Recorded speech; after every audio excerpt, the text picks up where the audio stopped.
All right, Fern, we're back. Best hour of their day. And in these last couple of weeks, we've gotten some amazing feedback on the guests we've had. I mean, the best coaches in the world, Fern. It's been fun, and I think I don't know. I feel almost selfish doing the podcast. I feel like I almost do it for me more than for the audience. But it's been cool. I've learned a lot. I got some cues from the burger episode yesterday, so I thought that was awesome. Yeah, that was a really fun one because he was just having a good time. I was telling Roz after when I asked him what he wanted to be when he was a little kid, you know, if you watch the video, I put all of our videos up on YouTube, Best Hour of Their Day YouTube channel, and his face just lit up. So it was really cool to see that. But big picture is we're getting feedback on like, hey, all these coaches are saying caring and empathy are important to coaching. Great. How do I do that?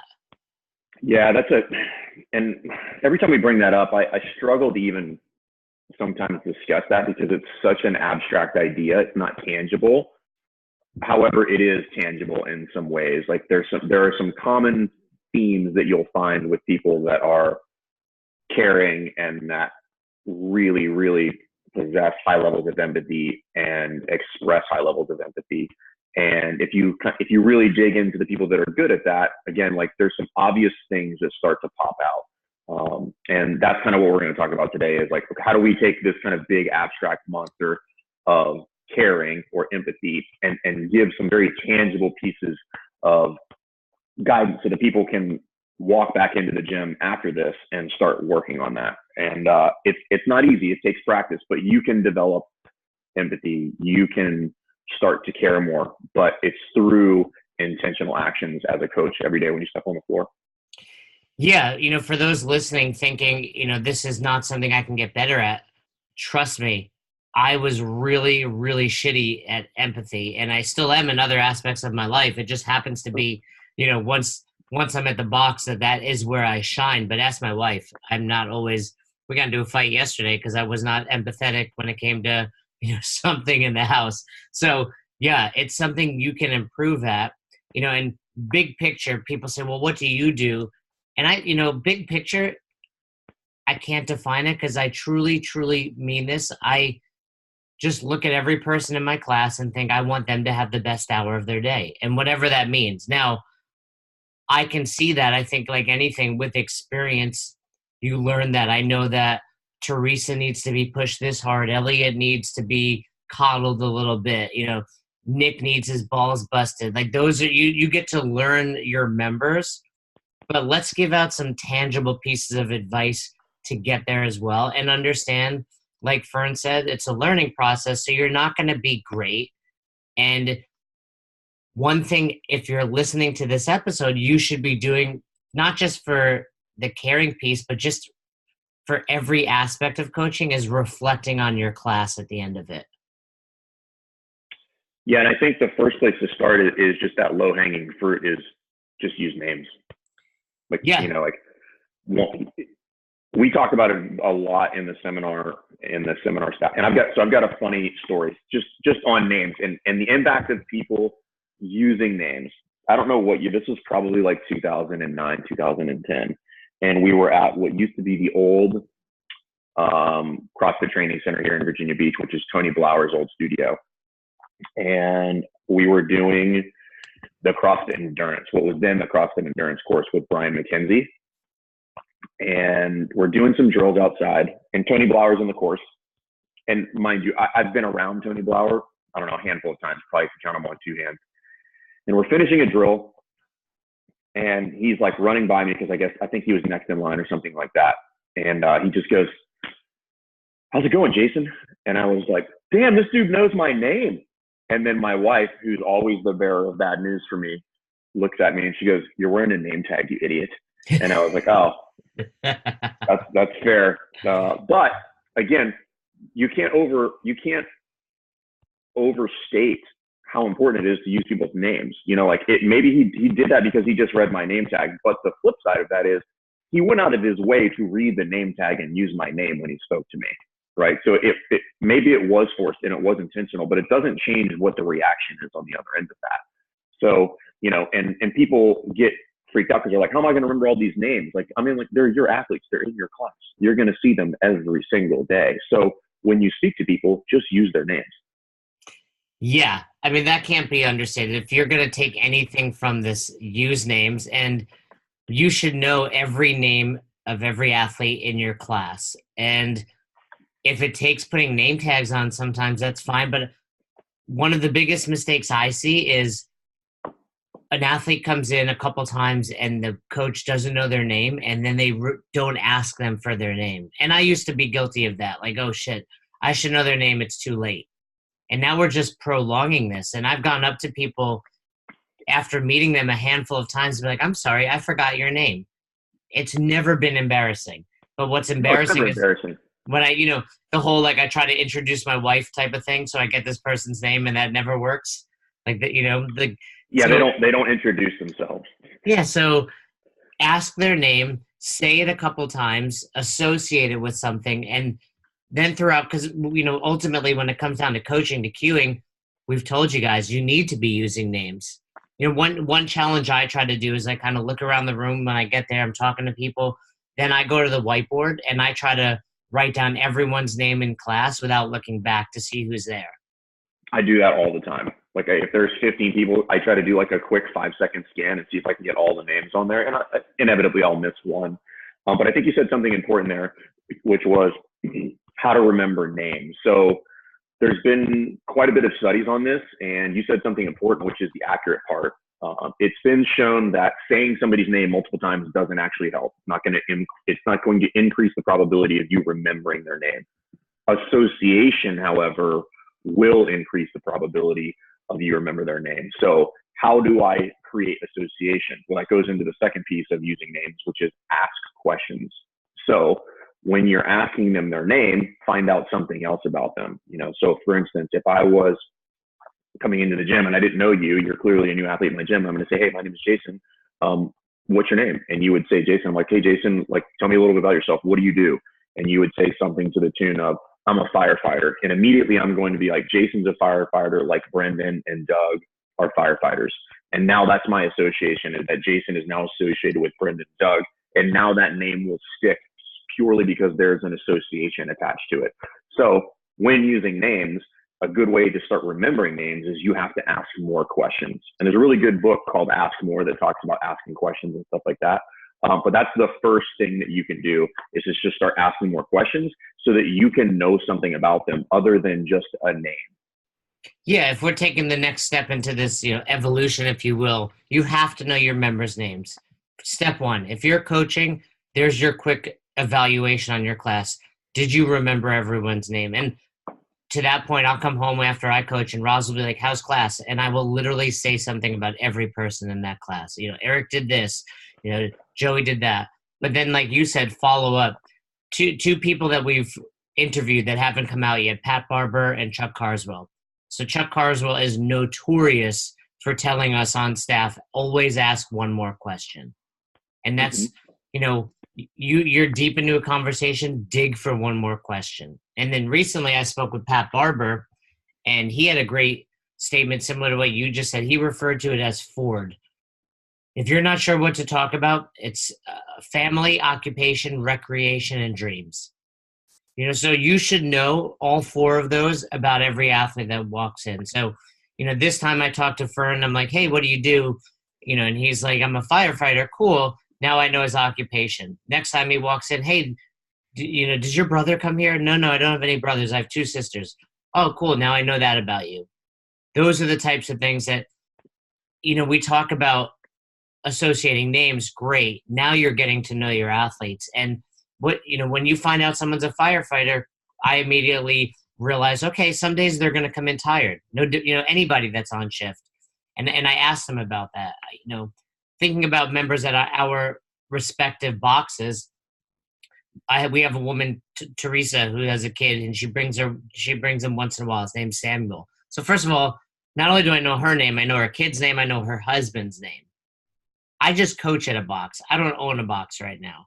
And it's just because I've made those associations and it's important to me. Now I have questions I can ask her. And every time you know this, Fern, and the listener should know it.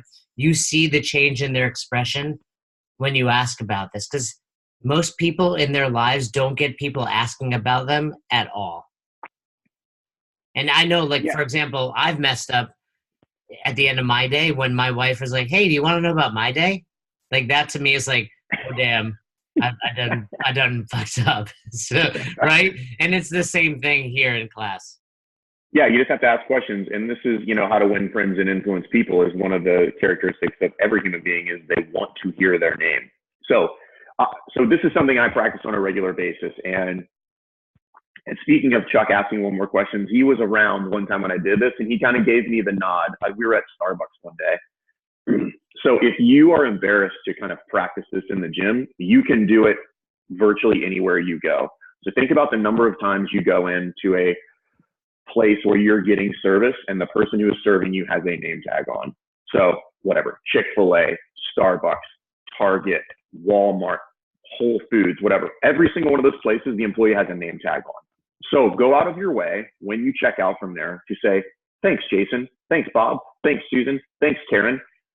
And then take note of the reaction that that person gives you when you say their name because you went out of your way. So that's just a way to practice and be really intentional about it. Because in that scenario, it's not weird if you read their name tag. Like you literally don't know that person. So that removes a little bit of the anxiety involved with like getting to know people. And here's another way to practice that kind of awkward interaction. Like you're going to see some names written that you can't pronounce. So simply just ask the person. Say, hey, how do you pronounce your name? And they're going to be like, whatever it is, it's Katrina spelled in some non-standard form. And you're like, oh, that's cool. I've never seen it spelled that way. That's cool. I'm going to remember that now. So there's lots of ways outside the gym to practice that skill. But I did that one day in Starbucks and I was like, thanks, Susie. And Chuck kind of looked at me and was like, nice. It's like, I'm practicing, bro. It's true. Like this is real world advice. Funny thing is, I worked this past weekend and it was Mother's Day and I was with Connor Murphy. We're checking out of the hotel and it's this older woman named Eileen. And she says to us, first of all, I remember her name because I did the same thing. And she's like, oh, you guys aren't going to eat any biscuits, are you? And Connor and I looked at each other like, no, ma'am, we're not going to have any biscuits. And she's like, I'm going to have 3 biscuits when I get off shift. And I got diabetes. She said that.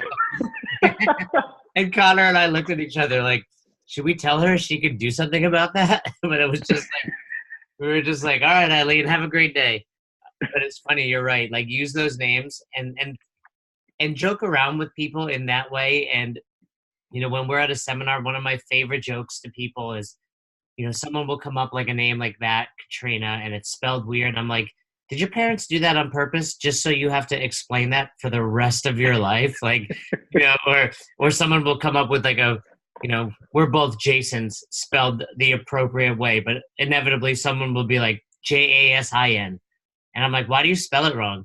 But those are the types of things that you're making these associations with them. It's not just about repeating their name, but it's about saying their name and making that association. And it's great on the level 1 and level 2 staff. We are all really known for remembering 50 or 60 names by the end of one day. Yeah, that's usually the goal. It's tough to do, but I know generally a flow master will throw that out and be like, hey, let's make sure, like try to remember every name. See if you can get everybody's name by the end of the day. So that's the first thing, right? So names, ask questions is kind of the second piece. The third piece, as far as like empathy, there's an interesting book called The Charisma Myth. And if you haven't read it, it's kind of a dry book on the front end, but once you get to the back end, there's some nuggets in that book. And what they talk about is that largely in society, we view charisma as a natural character trait, when in actuality, it's not. All of these things can be practiced like things that we were just talking about. And when you practice them, they become more natural, and then the interactions don't seem nearly as full. There's a couple things about in the charisma myth, which is, obviously using names is one. And then there's 2 more in there that I remember. I have to refresh myself in the book, but body language is one, so just generally how you stand, and I'll dive into a couple of those in just a second. So how you stand, and then how we say things. So how I phrase things when I say them. But let's talk about body language first. So there's obviously like open and closed body language. So from a coaching standpoint, I love to cross my arms. However, crossed arms is a closed body position. It generally gives the impression that I don't want you to come talk to me. So I'm constantly getting myself to uncross my arms because I know that shows maybe not aggression, but for some people it will look like aggression. So if that's you with your arms crossed, get your arms uncrossed. The other thing is hands in the pockets. And this is big in the military because I don't know why it's big in the military, but they say it's unprofessional. I still haven't figured out how having your hands in your pockets is unprofessional, but it does give the sense that I don't care. Right. So if you watch a coach who's standing on the floor with their hands in their pocket, my initial thought is this guy or gal doesn't give a shit. Like they're so bored that their hands are in their pockets. So if you find yourself with your hands in your pockets, get your hands out of your pockets. If you're wearing shorts or sweatpants with zippers on the pockets, zip them up so that you physically cannot put your hands in your pockets during class. What that's going to do is that's going to force you to interact more. It's going to force you to move around because you're going to feel a little bit jittery because arms crossed or hands in your pockets is a state of comfort, at which point, like, I will be comfortable and I will not move as much. So put yourself in a mildly uncomfortable scenario by uncrossing your arms and take your hands out of your pockets. And then you're going to have this urge to move around more and interact more. So those are the two things that I would tell you. There's some other stuff in there about mirroring other people's body language, and then how you stand. So squaring up to somebody versus kind of standing off to an angle kind of gives better impression that way. Nicole Carroll is notorious for this, and she's really good at it. When you talk to her, if you're hip to this, like she always, and you've had a lot of conversations with her just as I have, when I'm talking to her, I feel like there's nobody else in the room. And it's generally because when I start talking, she kind of turns to the side and then she leans in. And I don't know if she's interested. Maybe she's not, but she sure as shit seems interested when I start to talk to her. So some of that is practice. Some of that you have to literally intentionally kind of force yourself to be engaged in those manners. But all of that stuff takes practice, you know, how you stand, what your body language looks like. I have resting dick face. Yes. So like I always look angry. I don't like how you agree with that, but no, I mean, if people don't Pete, see you. I always put up, like I said, the videos are on YouTube, so you can see us interact. But Fern definitely has resting dick face. Like people think you're a dick, but we know that you're not. But it's funny, like, and you know, we all have our friends that are like that. And it's like, what's wrong? Nothing. This is just my face. Yeah, that's my face. it always brings up stepbrothers. Can I do something about that? No, just your face, man. So I'm aware of that. So what I'm doing is I'm constantly trying to force myself into a smile, and that forced smile seems really awkward at first. It probably seems like a serial killer smile the first when you practice it, because it sounds dumb, but smiling takes practice.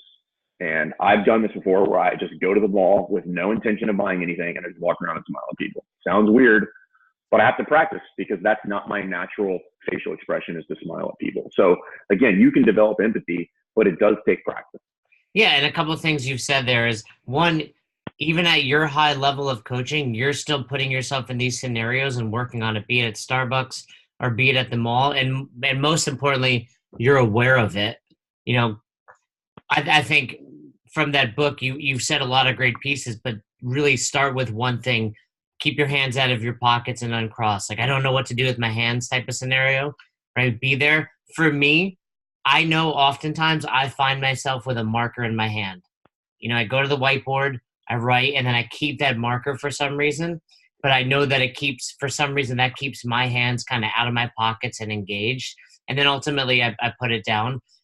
Don't be that coach that's walking around with PVC. Like, you know, I always refer to that as like Moses, like you're trying to part the seas there in class. Maybe it's a little bit. Yeah, I mean, that could be a little strange as well. So I think we've left our listeners with 3 really good nuggets, and let's recap.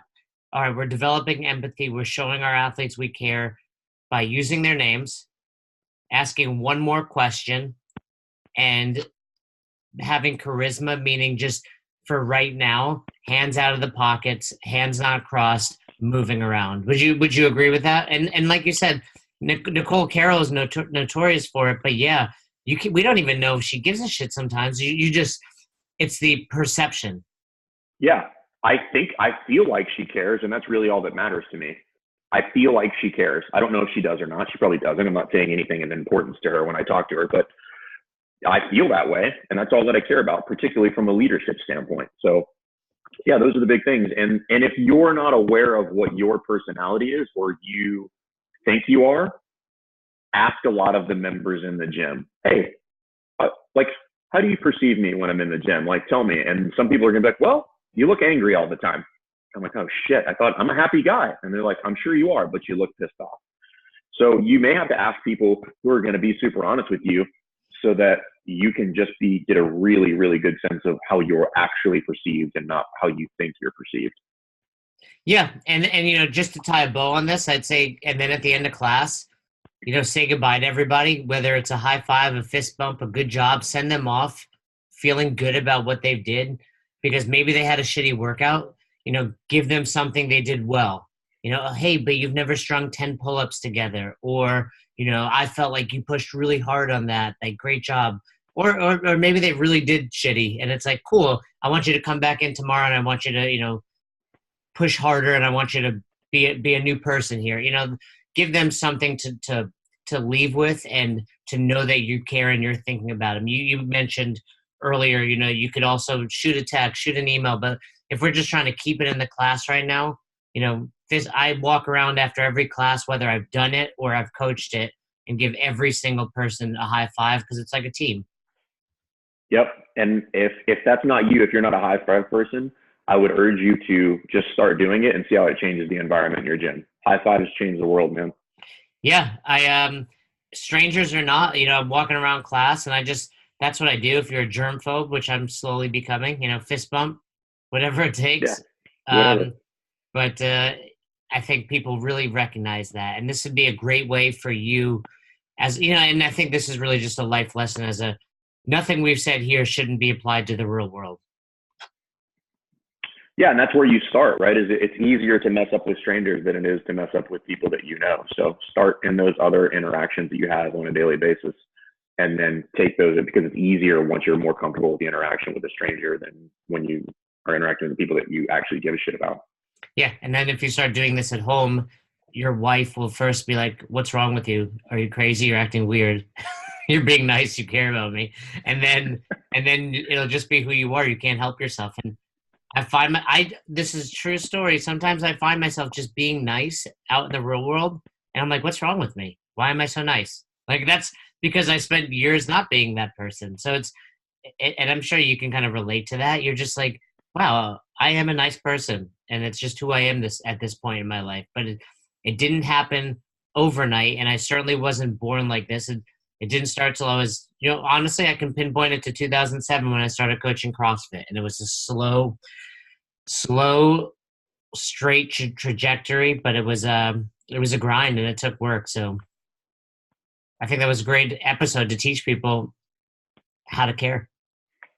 Yeah, and this is part of that presence and attitude. If we're talking about the 6 criteria of a coach, right? That's what it takes. Work. It takes practice, just like the other 5. Yeah, and people like to say we can't teach that. You can. You can learn it and you can teach it, and that's what we do, and that's what we do well. So yeah, if you have any other questions, feel free to reach out to us. Like I've said a couple times, we post all of these on YouTube. Our new site is coming along, and we've got some great stuff coming your way, including interviews with both of the people that we referenced today, Chuck Carswell, Pat Barber, and quite a few other great ones. But as always, great chatting with you, Fern. Thanks, brother.